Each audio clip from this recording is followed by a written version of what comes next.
Question देखिए भाई, क्या है, M3 इतना बड़ा तो है कि वो M1 और M2 मास को ऊपर खींच सके। ठीक है, आपको बताना है इस रस्सी में टेंशन कितना होगा और इस रस्सी में टेंशन कितना होगा। ठीक है, T1 और T2 आपको फाइंड करना है। क्वेश्चन बहुत ज्यादा मुश्किल है क्या? और मुश्किल है क्या? इजी है क्वेश्चन तो। ठीक है, बताइए क्या करेंगे? सबसे पहले सिस्टम चूज करेंगे और फ्री बॉडी डायग्राम बनाएंगे, इक्वेशन लिखेंगे, इक्वेशंस को सॉल्व करेंगे, आंसर आ जाएगा। ठीक है, दूसरा मेथड क्या था? डायरेक्टली एक्सेलरेशन लिख लेते हैं हम, है ना। एक्सेलरेशन क्या होता है बोलो? Net driving force divide by total mass to be pulled, है ना। नेट ड्राइविंग फोर्स क्या है? M3 minus M1G sine theta और ये M2G साइन थीटा। सही बात है, M3G माइनस ये वाला और ये वाला। सही है, बोलो भाई। इसका इधर कितना कॉम्पोनेंट था? M1 G cos थीटा, इसका cos थीटा, और इधर कितना होता है? Sine theta. ठीक है, तो बताओ A कितना आ जाएगा? M3G minus M1G sine theta minus M2G sine theta, और सब में से सिर्फ G कॉमन निकाल लिया था मैंने, तो G आ गया। और टोटल मास कितना है? M1 plus M2 plus M3। सही है, यही तो है। दिख रहा है ना सबको? ज्यादा छोटा तो नहीं लिख दिया मैंने। ठीक है, ओके। अब इसका फ्री बॉडी डायग्राम बना दे। M3 का फ्री बॉडी डायग्राम मैंने बनाया। M3 नीचे क्या लग रहा है? ऊपर क्या लग रहा है? सही है, एक्सेलरेशन नीचे है, तो ये वाला फोर्स माइनस ये वाला force is equal to M3A। बिल्कुल कॉमन सेंस। तो क्या आएगा बोलो? M3G minus T2 is equal to M3A। A का वैल्यू उठाओ, यहां पुट करो। सही है, T2 को उधर ले जाओ, इसको उठा के इधर ले आओ, T2 का वैल्यू आ जाएगा। कर सकते हैं आप लोग।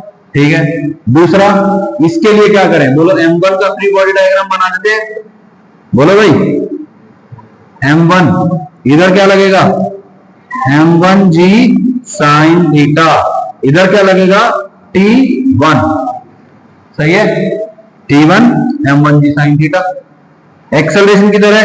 इस डायरेक्शन में, तो ये फोर्स बड़ा है, तो इस डायरेक्शन का नेट फोर्स क्या आएगा? T1 minus M1G sine theta is equal to M1A। बोलो T1 minus M1G sine theta is equal to M1A। A का वैल्यू पता है, यहां से उठा के पुट करेंगे, इसको उधर ले जाएंगे, T1 आ जाएगा। क्या कुछ मुश्किल है? क्या कोई बहुत हाई फाई बात बोल दी मैंने? सॉल्वेबल है, सॉल्व कर सकते हैं आप लोग। ओके, अगला क्वेश्चन थोड़ा सा कंसेप्चुअल ज्यादा है। क्या बोल रहा है इस क्वेश्चन में? Find tension in the spring connected to the ceiling. ये जो स्प्रिंग है जो सीलिंग से कनेक्टेड है ना, इधर भाई पुली हवा में तो नहीं लटकी हुई है, वो किसी चीज से बंध के छत में लगी हुई है।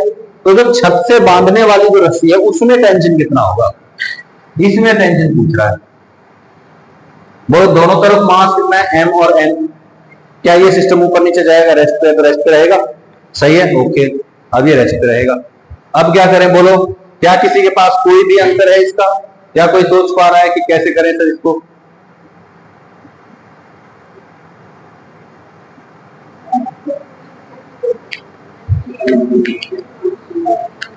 सॉरी,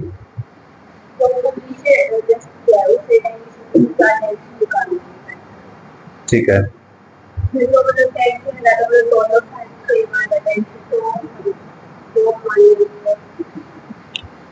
तो समझा।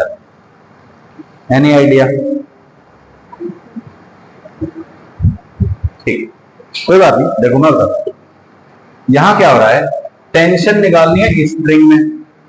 ठीक है, ओके, मुझे बताओ इसका फ्री बॉडी डायग्राम बना दूं। इसका रेस्ट पे है mg, इस रस्सी में टेंशन में मान लेता हूं T। ठीक है, ऊपर क्या लग रहा है? लेट्स से T लग रहा है।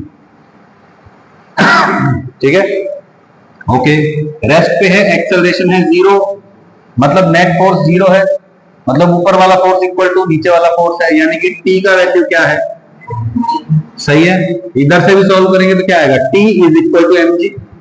सही है ना, okay. Now free body diagram of pulley. Pulley का फ्री बॉडी डायग्राम बना देते हैं, बना दें। अच्छा, तो ये हो गई भैया पुल्ली। इस पे एक फोर्स तो लग रहा है टेंशन टी। भाई ये रस्सी है ना, रस्सी क्या करती है टेंशन होने पे, हर एक चीज को अपनी तरफ खींचती है।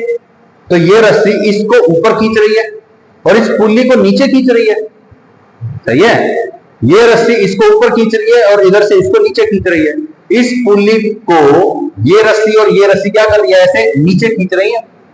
कितनी टेंशन है, टी और टी। तो बोलो इधर टी और इधर टी। क्या पुल्ली मूव कर रही है?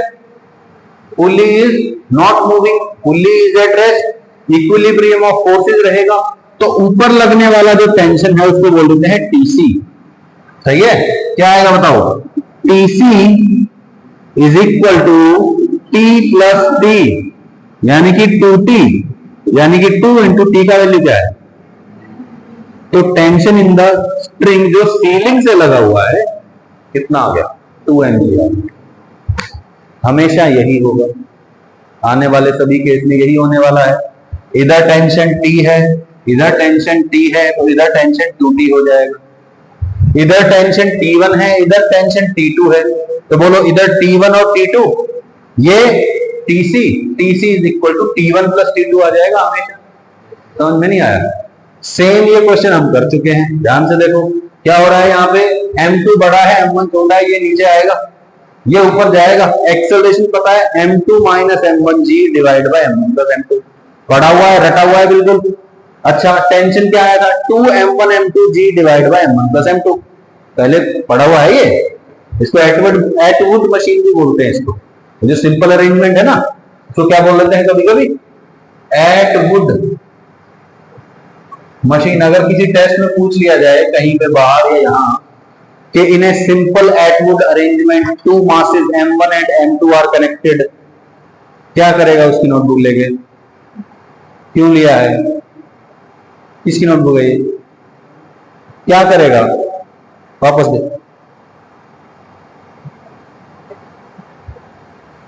मैं समझा रहा हूं, मेरे को सुन ले, मेरे को ही सुनने आता होगा, है ना।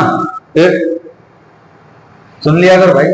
तो एटवुड मशीन मतलब simple arrangement of masses across A pulley.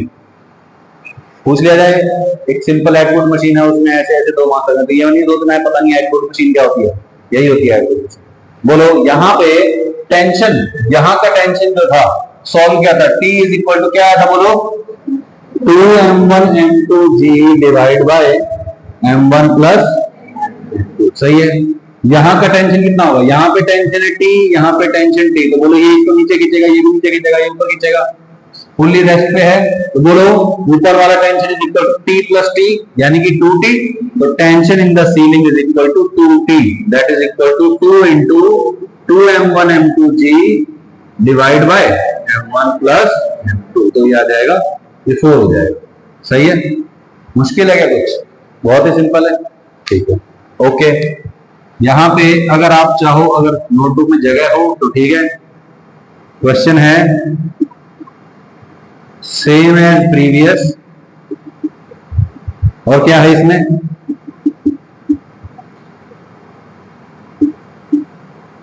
यहां पे टेंशन T1 है, यहां पे टेंशन T2 है। जनरली होता है फ्रिक्शन वाले केस, ठीक है ना, जब जहां पे बहुत सारा फ्रिक्शन होता है, पुल्ली में मास होता है, तब की बात कर रहा हूं, ठीक है। तब यहां पे क्या होगा, tension TC is equal to T1 plus, बस खत्म, सिंपल सा क्वेश्चन। क्लियर हो गई बात, बिल्कुल सिंपल है, ओके। तो यहां तक आप मेरे ख्याल से कंफर्टेबल हो गए हैं, ओके। अब बात करते हैं वेइंग मशीन। वजन तोला होगा कभी ना कभी, वेइंग मशीन पे खड़े होते हैं, वो बताता है कि भैया आप में वजन कितना है, 10 किलो, 20 किलो, 50 किलो, 100 किलो, जितना भी है। अच्छा, कैसे मेजरमेंट हुआ है वेइंग मशीन पे, वेइंग मशीन पे जो मेजरमेंट हुआ है, साइड से देख रहे हैं, सामने से देख रहे हैं मशीन को, है ना, ये हो गया मशीन का बॉडी, और ये हो गया जहां पे रीडिंग लिख के आती है ना, जैसे 78, 80, है ना, ऐसे ही आती है ना, ठीक है। तो असल में ये मेजर क्या कर रहा है, ये बेसिकली जब आप यहां खड़े हैं, तो ये नॉर्मल रिएक्शन को मेजर करता है। इमेजिन करो, नॉर्मल रिएक्शन क्या होता था? जो फोर्स आपने जमीन पे लगाया और जमीन ने आप पे लगाया, मतलब force of interaction due to contact between you and the ground. आपके और जमीन के बीच में जो फोर्स ऑफ इंटरेक्शन है ड्यू टू कॉन्टेक्ट, कॉन्टेक्ट की वजह से, वही क्या है? Normal reaction. अब इमेजिन करो आप वेइंग मशीन पे खड़े हो, आपका वजन दिखा रहा है 50 किलो, ठीक है? कोई आके आपके कंधे पे ऐसे हाथ रख दे तो क्या होगा? वजन बढ़ा हुआ दिखाई देगा। ऐसा क्यों हुआ? क्योंकि जो नॉर्मल रिएक्शन है वो बढ़ गया, है ना? इमेजिन करिए आप क्या कर रहे हैं, ऐसे करके जंप कर रहे हैं। वेइंग मशीन पे खड़े थे आप जंप कर रहे हैं, तो क्या कर रहे हैं आप? बेसिकली उस मशीन को नीचे पुश कर रहे हैं, तो नॉर्मल रिएक्शन क्या हो गया? बढ़ जाएगा। कुछ देर के लिए आपकी जो रीडिंग है वो ज्यादा दिखाई देगी। सही है? बेसिकली जब किसी ने आपके कंधे पे हाथ रखा, कोई आके आपके सर के ऊपर बैठ गया, तो क्या हुआ? आपको वजन ज्यादा लगने लग गया ना अपने पैरों का, है ना? ऐसा लगा जैसे पैरों को बहुत ज्यादा ही वजन आ गया है। लगता है कि नहीं लगता है भाई? वो होता है किसकी वजह से? नॉर्मल रिएक्शन की वजह से। अब आप लोगों कुछ लिफ्ट में गए हो, कभी लिफ्ट में गए हो, जैसे ही लिफ्ट ऊपर जाने लगती है क्या होता है? ऐसा लगता है जैसे भारी भारी हो गए हैं, और जैसे ही लिफ्ट ऊपर जाके रुकती है ऐसा लगता है जैसे हम हल्के हल्के हो गए, है ना? अगर एक्सपीरियंस नहीं किया है तो आप कभी भी लिफ्ट में जाओ, तो जैसे ही लिफ्ट चलना शुरू करती है आपको लगता है जैसे आप भारी हो गए, और जैसे ही रुकती है वैसे ही आपको लगता है कि आप हल्के हो गए। ठीक है ना? This is all because of acceleration and change in normal reaction. जैसे जैसे लिफ्ट ऊपर जाने लगी है तो एक्सेलरेशन है ना लिफ्ट का, उसकी वजह से आपका नॉर्मल रिएक्शन चेंज हो गया है, उसकी वजह से आपको भारी भारी लगने लग गया है। इसको रियल में करना है तो क्या करो, एक वेइंग मशीन लो, लिफ्ट में रखो, उसके ऊपर खड़े हो जाओ, वेइंग मशीन पे खड़े हो, रेस्ट पे है लिफ्ट, तो आपको क्या दिखाई देगा? लेट से 80 किलोग्राम वजन दिखाई देगा। 80 किलोग्राम वजन है। अब आपने क्या किया? फर्स्ट फ्लोर का बटन दबा दिया, जैसे ही लिफ्ट का दरवाजा बंद होगा ऊपर जाने लगेगी, आपको दिखाई देगा आपका वेट जो है 80 से बढ़ के 85 या 90 हो जाएगा कुछ देर के लिए। आप आराम से खड़े हो, आपने जंप नहीं किया, कुछ नहीं किया, आप बस खड़े हो आराम से। फिर जैसे ही लिफ्ट फर्स्ट फ्लोर पे पहुंच के रुकेगी, आपको दिखाई देगा कि आपका जो वेट है वो 80 किलोग्राम नहीं, वो 70 दिखा रहा है या 65 दिखा रहा है। ठीक है? ये सब किसकी वजह से हो रहा है? Because of acceleration. ठीक है? ओके, वो देखेंगे। पर फिलहाल के लिए क्या समझा हमने? वेइंग मशीन जो है वो क्या मेजर करती है? नॉर्मल रिएक्शन मेजर करती है, और नॉर्मल रिएक्शन जैसे जैसे चेंज होगा वैसे वैसे इसकी रीडिंग भी चेंज होगा। सही है? वैसे नॉर्मल रिएक्शन तो फोर्स है, और ये दिखाता क्या है? किलोग्राम में। मतलब नॉर्मल रिएक्शन किलोग्राम में होगी क्या? नहीं ना, नॉर्मल रिएक्शन तो न्यूटन में ही होती है। ये कैलिब्रेटेड होता है उसको जी की वैल्यू से डिवाइड करके मास के रूप में दिखाने के लिए। ठीक है? स्प्रिंग बैलेंस देखा होगा कभी ना कभी at some point in your life, है ना? क्या करते हैं? जैसे किसी चीज का वजन नापना तो क्या करते हैं? खूंटी के टांग देंगे इसको, ठीक है? ये वाला हुक कहां टंग जाएगा? खूंटी में, और जो भी चीज नापनी है वो इसके अंदर टांग देते हैं, ये लटक जाएगा। जैसे ही ये नीचे जाएगा, यहां पे क्या होगा? ये जो स्प्रिंग है ये खिंच जाता है। ठीक है ना? स्प्रिंग के खींचने की वजह से ये जो स्प्रिंग का ये वाला एंड है ये क्या होगा? थोड़ा सा नीचे आ जाएगा। जैसे जैसे ये नीचे आएगा वैसे वैसे यहाँ पे स्केल बना होता है, स्केल पे निशान होते हैं ना, है ना? 1 सेंटीमीटर 2 सेंटीमीटर ऐसे यहाँ पे निशान बना तो 1 किलोग्राम 2 किलोग्राम 3 किलोग्राम। तो जैसे जैसे ये नीचे जाएगा वैसे वैसे हमको पता चल जाएगा कितना वजन है। समझ में आया? जैसे पुराने जमाने में गवर्नमेंट स्कूल में क्या होता था? यही वाले होते थे, स्प्रिंग बैलेंस बोलते हैं इसको, स्प्रिंग बैलेंस होते थे। इसके नीचे एक अजीब सा अरेंजमेंट होता था, उसके अंदर पोटली टाइप की, उसके अंदर बच्चे को बिठाते थे, उसको फिर खूंटी के लटका देते थे, फिर मेजर करते थे अच्छा इसका इतना होगा। तराजू से तो तोल नहीं सकते ना बच्चों को, है ना? तो स्प्रिंग बैलेंस यूज होता था पहले। ठीक है? और इसमें जैसे जैसे जितना ज्यादा वजन होगा ये उतना ज्यादा नीचे जाएगा स्प्रिंग की वजह से, और उतना ज्यादा इसकी रीडिंग आ जाएगी। समझ में नहीं आया? क्लियर हो गई बात? ठीक है। अच्छा, ये क्या मेजरमेंट कर रहा है? ये टेंशन का मेजरमेंट कर रहा है ना? बोलो, जितना ज्यादा वजन लटकाएंगे उतना ज्यादा इसकी स्प्रिंग में या कहूं स्प्रिंग में टेंशन आ जाएगी। जितना ज्यादा टेंशन होगी उतनी ज्यादा रीडिंग दिखाएगा। यस और नो? तो this will measure tension, this will measure normal reaction. ठीक है। तो एक्चुअली ये नहीं है कि सर ये जो आप पढ़ा रहे हो स्ट्रिंग है, धागा है, ये सब थ्योरेटिकल चीजें लग रही हैं हमें, तो किसी का मेजरमेंट ही नहीं हो रहा। तो actually we have devices for measurement of tension as well as normal reaction, तो दोनों मेजर होते हैं। क्लियर हो गई बात? ठीक है। अब बात करते हैं सूडो फोर्स की। सूडो फोर्स क्या होता है? सूडो मतलब नकली, फोर्स मतलब ताकत, बल, ठीक है। फोर्स का तो पता ही है, एनी पुश और पुल एक्टिंग ऑन एन ऑब्जेक्ट। और सूडो मतलब जिसका सोर्स हमको नहीं पता। सूडो मतलब जिसका सोर्स हमको नहीं पता, उसको क्या बोलेंगे? सूडो, ठीक है। अच्छा, आप लोग गाड़ी में बैठे हो कभी ना कभी, गाड़ी एक्सेलरेट होती है, क्या होता है? पीछे की तरफ एक फोर्स महसूस होता है ना, जैसे गाड़ी इधर जा रही है तो हमें लगेगी अरे कोई हमको पीछे खींच रहा है ना। जितना ज्यादा एक्सेलरेशन होगा उतना ज्यादा हमको फील होगा कि कोई हमको ज्यादा तेजी से पीछे खींच रहा है। हमारा जितना ज्यादा वजन होगा उतना ज्यादा हमको महसूस होगा कि हमें कोई पीछे खींच रहा है ना। तो बोलो, जो ये सूडो फोर्स होती है, सबसे पहले तो इसका मैग्नीट्यूड देख लेते हो। बोलो, F is equal to mass into acceleration. F pseudo force जो होती है दैट इज इक्वल टू जिस ऑब्जेक्ट पे लग रही है उसका मास और उसका एक्सेलरेशन। सही है। कब लगती है ये?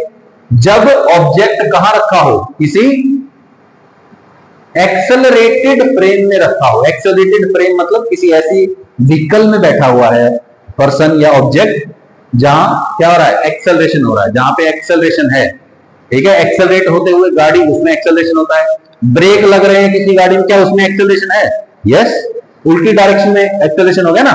बोलो भाई, अगर गाड़ी इधर जा रही है ऐसे तो क्या हो रहा है? इधर की तरफ एक्सेलरेशन है, और चलते चलते गाड़ी ब्रेक मार दी तो क्या हो रहा है? उधर एक्सेलरेशन है ना। ये हम काइनेमेटिक्स में भी पढ़ चुके हैं। जिस डायरेक्शन में वेलोसिटी का चेंज है उधर ही एक्सेलरेशन की डायरेक्शन है ना। पढ़ चुके हैं ये सारी बातें, ठीक है।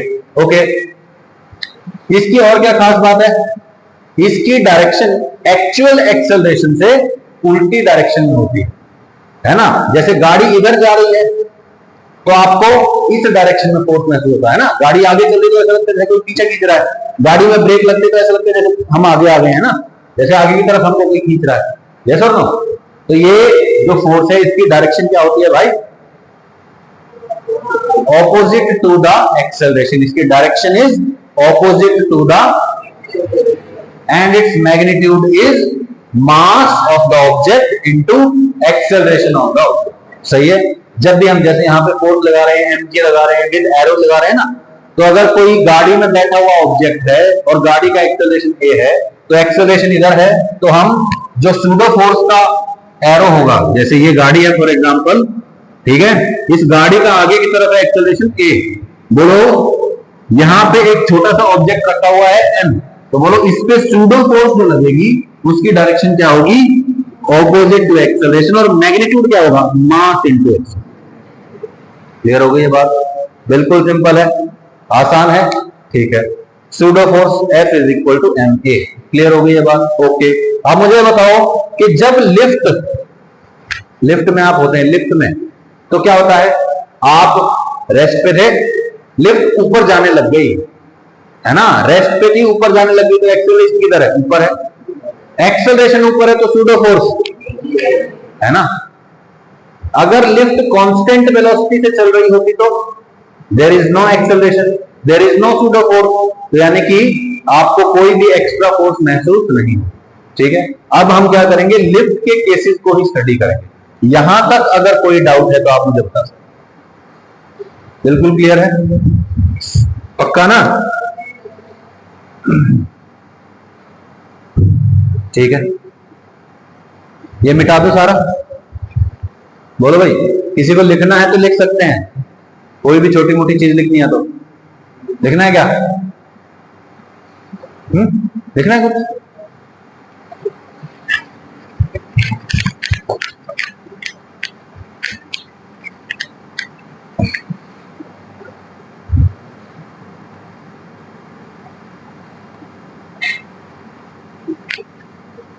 ठीक है, अब हम स्टडी करेंगे केस वाइज, ठीक है, कि कौन से केस में किधर किधर सूडो हो सकता है। ठीक है भाई, है ना? ठीक है,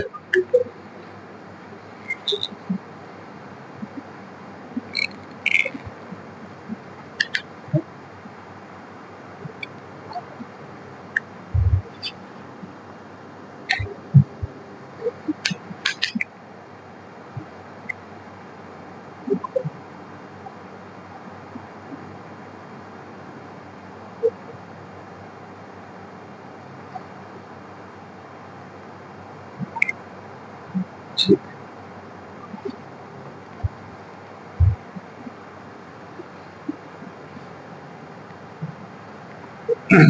ठीक है, हम पढ़ेंगे curious case of Benjamin, curious case of lift. ठीक है, देखो ये है लिफ्ट, ठीक है, केस 1। ठीक है, मैंने नोटबुक में शायद केस के हिसाब से नहीं लिखा हुआ है, लेकिन उसमें जो आपने नोट किया हुआ है that is sufficient to understand the concept, है ना। ठीक है, ये है आप, और आप एक वेइंग मशीन पे खड़े हैं। ठीक है, मतलब आप साथ साथ अपना जो वेट है या मैं कहूं लगने वाला नॉर्मल रिएक्शन है वो मेजर कर सकते हो, साथ साथ कर सकते हो आप। ठीक है, केस 1 है वेलोसिटी इज कांस्टेंट, वेलोसिटी जो है कांस्टेंट है, कांस्टेंट वेलोसिटी के साथ ये जो है ऊपर जा रहा है। ठीक है, velocity equal to constant, velocity constant है तो बताइए एक्सेलरेशन क्या हो जाएगा, 0। ठीक है, इस पर्सन का जो मास है वो हम मान लेते हैं m। ओके, क्लियर है बात। ओके, अब इस पर्सन का मैं फ्री बॉडी डायग्राम बनाना चाहता हूं। फ्री बॉडी डायग्राम बनाते हैं इस पर्सन का। लेट्स से ये जो पर्सन है इसका क्या लगेगा, एक तो mg नीचे लगेगा और नॉर्मल रिएक्शन ऊपर लगेगा। ठीक है भैया, ठीक है, मैं लिफ्ट में मैं ही हूं ये पर्सन, ऐसा मान लो। ठीक है, मैं ही हूं ये पर्सन, मैं इस पर्सन की जगह खड़ा हूं और मुझे क्या लग रहा है कि भैया हम कांस्टेंट वेलोसिटी लिफ्ट में ऊपर जा रहे हैं, mg मेरे पे नीचे लग रहा है, नॉर्मल रिएक्शन मेरे पे ऊपर लग रहा है, और मैं जब खुद को देखता हूं तो मैं खुद को रेस्ट पे पाता हूं, है ना भाई। मैं खुद के रेस्पेक्ट में रेस्ट पे हूं ना, या मान लो मेरे सर पे कोई मच्छर है वो मेरे को स्टडी कर रहा है, ठीक है, तो उसको मैं क्या दिखाई दूंगा, रेस्ट पे। रेस्ट पे मतलब फोर्सेस आर बैलेंस्ड। ठीक है, तो देखिए normal reaction is equal to क्या आ जाएगा, mg, यानी कि मेरे पैरों को जो फोर्स महसूस हो रही है वो क्या है, उतनी ही है जितनी मेरे mg के बराबर। सही है, ओके।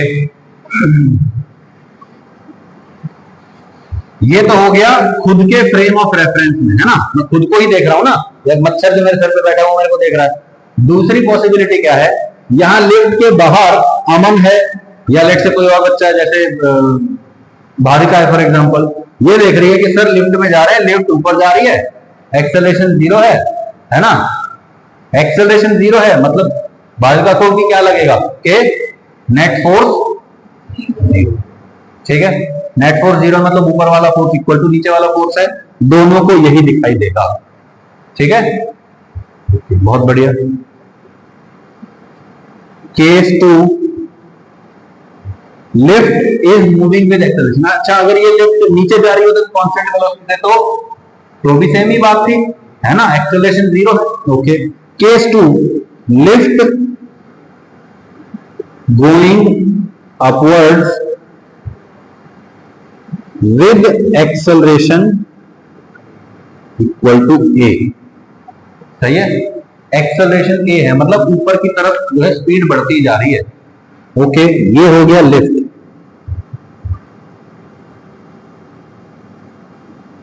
ये हो गया मैं। अब लिफ्ट का एक्सेलरेशन है a। अब मुझे क्या करना है, फ्री बॉडी डायग्राम बनाना है। ठीक है, फ्रेम ऑफ रेफरेंस ऑफ ए। ए मतलब ये वाला पर्सन, मतलब ए मतलब आदर्श। ठीक है, ओके, क्या दिखाई दे रहा है भाई, ये है पर्सन, ठीक है ना, mg लग रहा है नीचे, नॉर्मल रिएक्शन लग रहा है ऊपर, एक्सेलरेशन है ऊपर, तो बोलो सूडो फोर्स कहां लगेगा, है ना भाई। मैं अगर एक्सेलरेटेड फ्रेम में हूं, मैं खुद हूं ना, तो मुझे लगेगा कि मेरे पे सूडो फोर्स लग रहा है। बाहर जो भारिका खड़ी है, क्या उसको नजर आएगा कि मेरे पे सूडो फोर्स है, नहीं, उसको सूडो फोर्स नजर नहीं आएगा। सिर्फ किसको नजर आता है, जो खुद एक्सेलरेटेड फ्रेम में है उसी को नजर आता है, उसी को महसूस होता है ना। यहां से गाड़ी जो आगे जा रही है, ए एक्सेलरेशन से, उसके अंदर जो बैठे उसको तो सूडो फोर्स महसूस हो रहा है, लेकिन हमें महसूस हो रहा है क्या? हमें क्या दिखाई दे रहा है? ऑब्जेक्ट है, आगे जा रहा है ए एक्सेलरेशन से, बस। यस और नो? ठीक है, तो बोलो फ्रेम ऑफ रेफरेंस ऑफ ए, ये हो गया। अब बताओ, क्या मैं खुद के रेस्पेक्ट में रेस्ट पे हूं? अरे खुद के रेस्पेक्ट में, मैं खुद के रेस्पेक्ट में हूं ना? क्या मैं रेस्ट पे हूं? यस, रेस्ट पे हूं तो क्या लिखूंगा? नेट फोर्स इक्वल टू 0 होना चाहिए भाई। रेस्ट पे हो तो नेट फोर्स 0, ऊपर वाला फोर्स इक्वल टू नीचे वाला फोर्स लिखना चाहिए मुझे। बोलो N इज इक्वल टू, सही है, ये क्या आ जाएगा? M into g plus a, सही है। Generally normal reaction M into g के बराबर होता है, लेकिन हम यहां पे इसको क्या बोल देंगे? M इंटू जी इफेक्टिव बोल देंगे कि जब लिफ्ट ए एक्सेलरेशन से ऊपर जा रही है तो मुझे ग्रेविटी ज्यादा महसूस हो रही है ना। अगर ग्रेविटी ज्यादा होती तो अर्थ हमको ज्यादा ताकत से नीचे खींचती, हमको और ज्यादा भारी भारी वजन महसूस होता है ना। अभी भी क्या हो रहा है? भारी भारी वजन महसूस हो रहा है। नॉर्मल रिएक्शन एमजी से ज्यादा है, मतलब मेरे पैरों पे ज्यादा चोट लग रही है, मुझे भारी फील हो रहा है। यस और नो? अच्छा, अब इसी में frame of reference of B, ठीक है, यहां जो बाहर पर्सन खड़ा है, ठीक है, ग्राउंड पे पर्सन है ये बी पर्सन, इसको क्या दिखाई दे रहा है? इसको ऑब्जर्व कर रहा है, ठीक है। नॉर्मल रिएक्शन लग रहा है ऊपर की तरफ, mg लग रहा है नीचे की तरफ, और ओवरऑल एक्सेलरेशन हो रहा है ऊपर की तरफ, सही है ना। तो इसको क्या नजर आएगा कि ऊपर वाला फोर्स माइनस नीचे वाला force equal to mass into acceleration, सही है। तो बोलो ऊपर वाला फोर्स क्या है? m, नीचे वाला इज इक्वल टू इसका मास इनटू एक्सेलरेशन, सही है। m इज इक्वल टू क्या आ जाएगा? m इंटू, दोनों को नॉर्मल रिएक्शन क्या नजर आ रहा है? सेम। नॉर्मल रिएक्शन सेम नजर आएगा सर? हाँ बिल्कुल सेम नजर आएगा। अरे भाई नॉर्मल रिएक्शन कौन मेजर कर रहा है? वेइंग मशीन मेजर कर रही है भाई। ये जो एक्चुअल रियल चीज है उसी को तो मेजर करके डिस्प्ले कर रही है ना। ऐसा तो नहीं है कि भाई मैं लिफ्ट में खड़े होकर देख रहा हूं अपना वजन तो ज्यादा दिखा रहा है और भाविका को मेरा वजन कम दिखाई दे रहा है, ऐसा तो नहीं होगा ना। उतना ही वजन दिखाई देगा, उतनी रीडिंग दिखाई देगी, अकॉर्डिंग टू फिजिक्स के लॉज सेम रीडिंग दिखाई दे रही है। चाहे आप frame of reference of accelerated frame देख लो, फ्रेम ऑफ ए, या फिर फ्रेम ऑफ बी की बात कर लो, दोनों केस में आपको नॉर्मल रिएक्शन क्या नजर आएगा? m इंटू जी प्लस ए, सेम नजर आएगा। क्लियर हो गई बात? ठीक है। Case 3, lift acceleration is downwards, सही है भाई? बोलो, ये हो गई लिफ्ट, ये हो गया ए पर्सन, लेफ्ट का एक्सेलरेशन हो गया ए नीचे की तरफ, यहां पे हो गई वेइंग मशीन, ठीक है भाई। यहां पे ग्राउंड पे खड़ा है पर्सन बी, ठीक है, क्लियर है भाई? ओके, अब मुझे बताइए frame of reference of A, for a मतलब फ्रेम ऑफ रेफरेंस ऑफ ए, इसको खुद का क्या नजर आएगा? बोलो, एक्सेलरेशन नीचे है, mg नीचे है, नॉर्मल रिएक्शन ऊपर है और सूडो फोर्स ऊपर है। एक्सेलरेशन नीचे, सूडो फोर्स ऊपर। बोलो क्या नजर आएगा? खुद के रिस्पेक्ट में रेस्ट पे हूं तो नेट फोर्स 0 नजर आएगी, 0 नजर आएगी तो क्या लिखेंगे?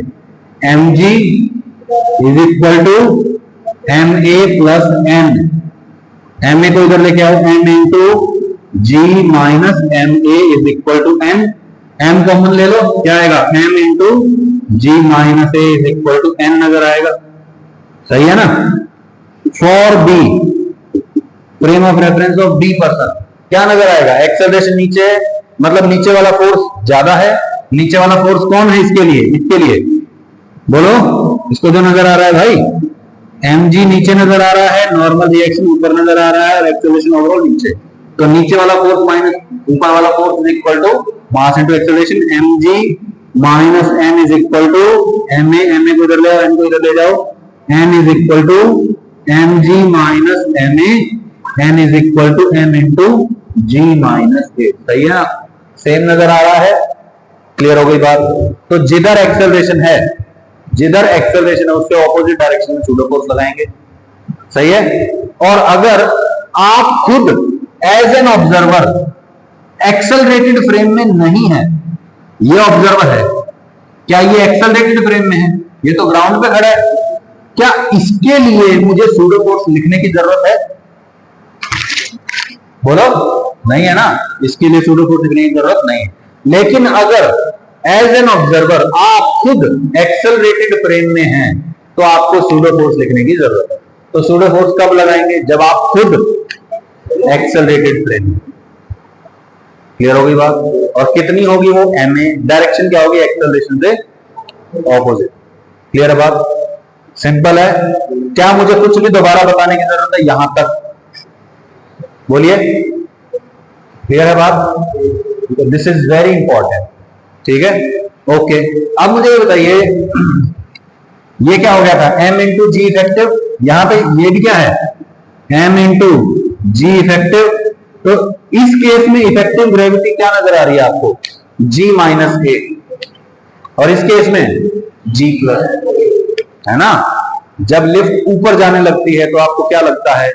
जैसे हम भारी हो गए हैं, जैसे ग्रेविटी बढ़ रही है कुछ देर के लिए, है ना। लिफ्ट ऊपर जाके रुकती है, रुकती है ना, मतलब एक्सेलरेशन की तरह नीचे, सूडो फोर्स ऊपर, वो वाला केस बनेगा। यानी कि आपको लगेगा कि ग्रेविटी घट गई है। कितनी हो गई है? जी माइनस ए हो गई। क्लियर हो गई बात? बिल्कुल सिंपल है। This is very important. ठीक है, सूडो फोर्स, ये सारी चीजें अब हमारी स्टार्ट हो जाएंगी। तो मुझे उम्मीद है यहां तक कोई भी डाउट आपको नहीं है। यहां तक कोई भी डाउट है तो बता दो यार अभी, नहीं तो बाद में फिर कुछ समझ में नहीं आएगा, है ना। संदेश, गुड नाइट। लला लला लोरी ऐसे रखा हुआ सोएगा, है ना। जो भी ऐसे करेगा उसके लिए हम लोरी गाएंगे आज से, है ना। हाँ बोल रहा है, मतलब तेरा मन है सोने का, राक्षस। ठीक है भाई, यहां तक पढ़ के आना है बहुत अच्छे से। और कोई भी डाउट है तो अभी पूछ लो। बोलो भाई, कोई भी अगर समस्या है, कुछ भी पिछले में दिक्कत है, तो वीडियो लेक्चर इसीलिए है कि आप रिवाइज कर सकें, है ना। ठीक है, thank you for your time.